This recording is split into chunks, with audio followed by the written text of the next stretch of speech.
పవనానంద స్వాముల వారు సనాతన ధర్మ పరిరక్షణ కోసమనే బిగించిన నడుమనని బొట్లు పెట్టడం మెట్లు గడగటమే తప్ప ఆలయాలను రక్షించాలా అన్నటువంటి అసలు విషయాన్ని మర్చిపోయినాడు.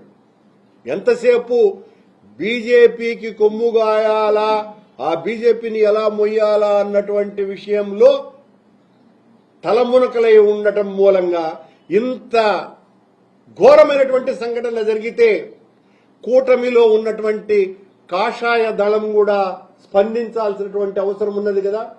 ఎందుకు స్పందించటం లేదు మీరు? ఇంత ఘోరం జరిగితే దీని వెనుక ఉన్నటువంటి దుష్ట శక్తులు ఏంటి? కాశీనాయన క్షేత్రం ఏమైనా దాన్ని కుల ప్రాతిపదికనేమైనా చూస్తున్నారా అన్నటువంటి అనుమానాలు కూడా భక్తులకందరికీ కలుగుతున్నాయి. అది ఆధ్యాత్మిక క్షేత్రమే కాదు అని ప్రకటించదలుచుకున్నారా అన్నటువంటి అనుమానాలు కూడా ఈ 4 రాష్ట్రాలలో ఉన్నటువంటి భక్తులకు కలిగి ఆవేదనకు గురవ్వటం జరుగుతున్నది. ఇంత దారుణమైన హీనమైనటువంటి చర్య, ఓ అన్నదాన సత్రాన్ని కూల్చివేయాలా అన్నటువంటి ఆలోచన, అది కూడా ఆధ్యాత్మిక పురిలో జరగటం అన్నదాన్ని వైఎస్ఆర్ కాంగ్రెస్ పార్టీ భక్తులందరి తరఫున తీవ్రంగా ఖండిస్తున్నాం. అలాగే ఆయన లోకేష్ గారు నిన్న మాట్లాడుతూ శవాల మీద పుట్టినటువంటి పార్టీ వైఎస్ఆర్ కాంగ్రెస్ పార్టీ అన్నటువంటి మాట, ఓ శవం మీద పుట్టింది, మరో శవం మీద అధికారంలోకి వచ్చింది అని ఓ అసభ్యకరమైనటువంటి మాటలు మాట్లాడినారు. బాధ్యతాయుతమైనటువంటి పదవిలో ఉండి మీరు ఆ మాట మాట్లాడితే మేము మాట్లాడాల్సి వస్తుంది. మీ పార్టీ అధికారంలోకి వచ్చింది, మీ తండ్రి ఒక శవాన్ని అడ్డు పెట్టుకుని సాక్షాత్తు దైవ సమానుడుగా వేలాది మంది కోట్లాది మంది పూజించేటువంటి అభిమానించేటువంటి ఎన్టీఆర్ గారి శవాన్ని అడ్డు పెట్టుకుని అధికారంలోకి నిలబడ్డది మీ పార్టీ అన్నటువంటి విషయాన్ని మరిచిపోవద్దని ఆయన్ను మానసికంగా చంపి లాక్కున్నటువంటి అధికారం మీది. అది సత్యమైనటువంటి విషయం కదా. మీ పీఠం కింద, మీ అధికారం పీఠం కింద నా పాత మిత్రుడు పింగళి దశరథరాం, వంగవీటి మోహనరంగా ఇలాంటి ఎంతో మంది శవాలు దాక్కుని ఉన్నాయి అన్నటువంటి విషయాన్ని కూడా లోకేష్ గారు మీరు గుర్తించాల్సినటువంటి అవసరం ఉన్నది. జగన్మోహన్ రెడ్డి గారిని తిడితే సరిపోతుంది, మేము నమ్మేస్తాము అని అనుకుంటే మీ పాప భాండారం, మీ రక్తసిక్తమైన హస్తం అది కబంధ హస్తం కంటే చాలా పెద్దది అన్నటువంటి విషయాన్ని గుర్తు చేస్తున్నాం. ఈ సందర్భంగా గిల్లి జోలపాడటం, చంపి మాల వేయటం, వెన్నుపోటు పొడిచి పీఠమెక్కటం, పీటలెయ్యటం మీ పార్టీకి ఉన్నటువంటి లక్షణం అన్న సంగతిని కూడా ఈ సందర్భంగా మీరు తెలుసుకోవాల్సినటువంటి అవసరం ఉన్నది. కూటమి ప్రభుత్వంలో కూర్చున్నందుకేనేమో కాషాయ దళం నోరు విప్పటం కూడా మానేసింది. ఆలయ విధ్వంసాల మీద, సనాతన ధర్మానికి ఆంధ్ర రాష్ట్రంలో జరుగుతున్నటువంటి అన్యాయాల మీద, వెంకటేశ్వర స్వామి క్షేత్రంలో అడుగడుగున రోజుకొక దాష్టీకం జరుగుతున్నది. ఆలయ పవిత్రతను కాపాడాం, దళారిని అరికట్టేశామని చెబుతున్నటువంటి కూటమి ప్రభుత్వంలో రోజుకొక దళారి వాళ్ళు పట్టుబడితేనే దొరుకుతూ ఉన్నారు. పట్టుబడినటువంటి దళారీలు ఇంకెంతమంది ఉన్నారో.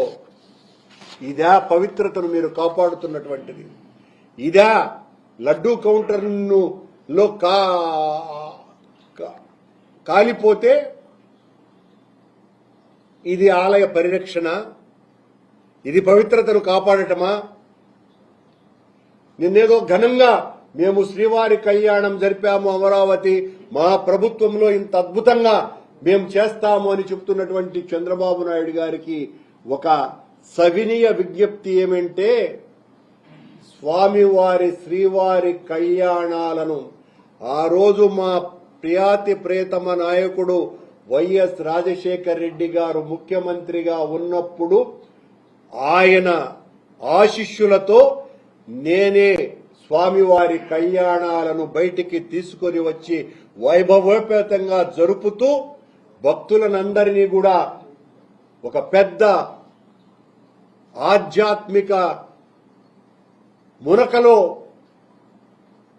వేసేటట్టుగా చెయ్యాలి అన్నటువంటి ఆలోచన రాజశేఖర రెడ్డి గారి ప్రభుత్వంలో తీసుకున్నటువంటి నిర్ణయం చంద్రబాబు నాయుడు గారు. మీరు అంగీకరించినా అంగీకరించకపోయినా 2004వ సంవత్సరం డిసెంబర్ నుంచే ఇది శ్రీవారి కళ్యాణాలను బయటికి తీసుకురావటం అన్నది జరిగింది. నేను బోర్డు మెంబర్గా ఉన్నప్పుడు నా ఆలోచనతో ఆ రోజు బోర్డులో చర్చించి మొట్టమొదట సూళ్లూరుపేట దళితవాడలో శ్రీవారి కళ్యాణాన్ని నిర్వహించి ఆ తర్వాత నేను చైర్మన్ అయిన తర్వాత కొన్ని పదుల చోట్ల ఈ శ్రీవారి కళ్యాణ వైభవాన్ని అత్యద్భుతంగా నిర్వహించినామన్న సంగతిని గుర్తు చేస్తున్నా.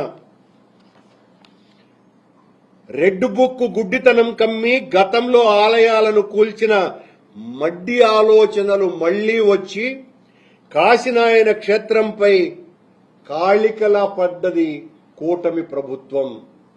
ఇది సరైనటువంటి పద్ధతి కాదని, ఎవరు కూల్చారో మాకు తెలియదని వీళ్లు మాట్లాడుతున్నారు. ఉత్తర్వులు ఎవరో గుడ్డిగా ఇచ్చారని కూడా ప్రకటనలు చేస్తున్నారు. మళ్ళా దానికి ఈయన దేవాదాయ శాఖ మంత్రి టైగర్ జోన్ లో ఉన్నది కనుక కూల్చినారని కూడా ప్రకటన ఇచ్చినారు. మళ్లీ ఎవరో గుడ్డిగా ఇచ్చినారని ప్రకటన చేసింది కూడా ప్రభుత్వమే. ఇది సమాధానం కాదు. మీకు తెలియకుండానే ఆశ్రమాలు కూలతాయా? ఆలయాలు నేలమట్టమవుతాయా? ప్రసాదంలో విషాలు కలుస్తాయా? కాషాయం క్రింద విషం చిమ్ముతున్నది మీరు కాదానని ప్రశ్నిస్తున్నాం. ఈ సందర్భంగా పార్టీ మీటింగులకు ప్రభుత్వ ఖర్చుతో గాలిలోకి ఎగిరే మీ హెలికాప్టర్ కు కాశీనాయన క్షేత్రంకు దారి మాత్రం కనపడటం లేదు. పవనానంద స్వామి, నేను నడుం బిగించా, అందుకోసమనే నేను బ్రతికున్నా. మా ఇంటిలో సనాతన ధర్మం పుట్టింది అంటే, సనాతన ధర్మం పుట్టింది అంటే ఆయన కూడా చెప్పినాడు, మా నాయన మా ఇంట్లో పూజ గదిలో ఉండేటువంటి దీపంలో సిగరెట్టు ముట్టించుకుంటాడు. అది కొత్త సనాతన సిద్ధాంతం. పవనానందుల స్వాముల వారు కొత్తగా ఉటంకించుంటున్నటువంటి ఇదొక ఆశయము అనాల్లో, లేకపోతే తత్వం అనాలను.